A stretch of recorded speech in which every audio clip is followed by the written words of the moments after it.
I'm Spyros Artavanis-Tsakonas, and I'm a developmental geneticist.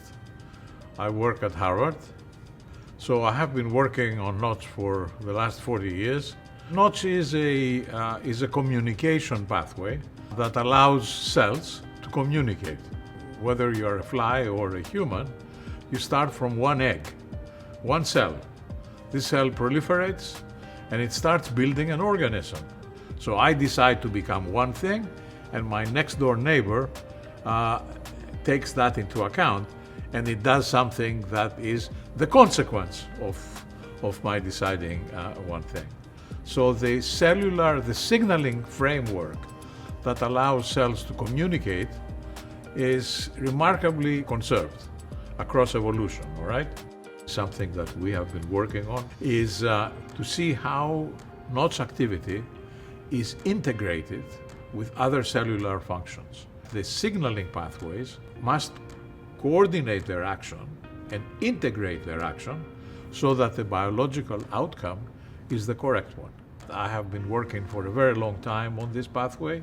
I have started cloning it and sequencing it, and my co-honorees, Iva Greenwald and Gary Struhl, have made tremendous contributions towards that.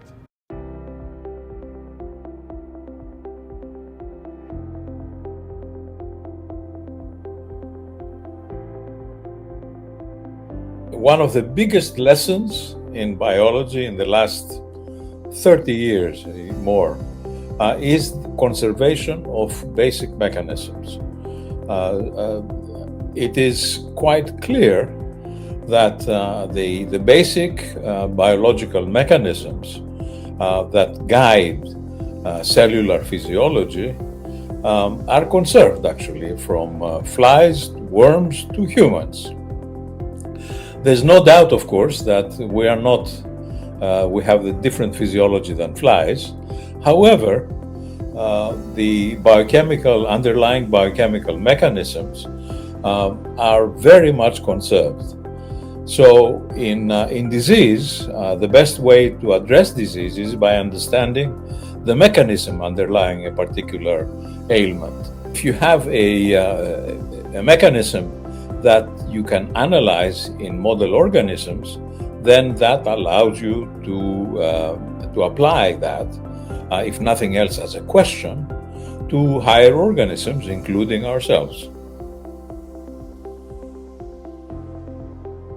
For me, the most important question, and this is something that we still work on, is how do signals in the cell integrate with other cellular elements.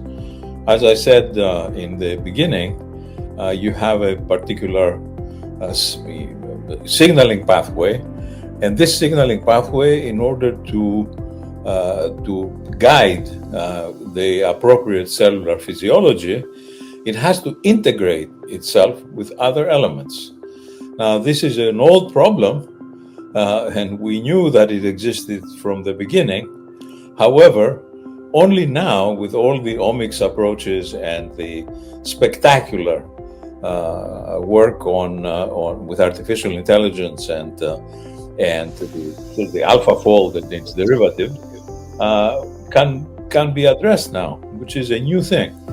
It could only be addressed as of 2-3 years ago, not before that. I have a very, very simple advice to younger people. One is that they should not be afraid to make mistakes. If you don't make mistakes, you don't learn. And the second thing is that you should not feel embarrassed to follow your intuition. In science, passion is essential. And so I think that students must have fun, intellectual fun, and they should follow their gut.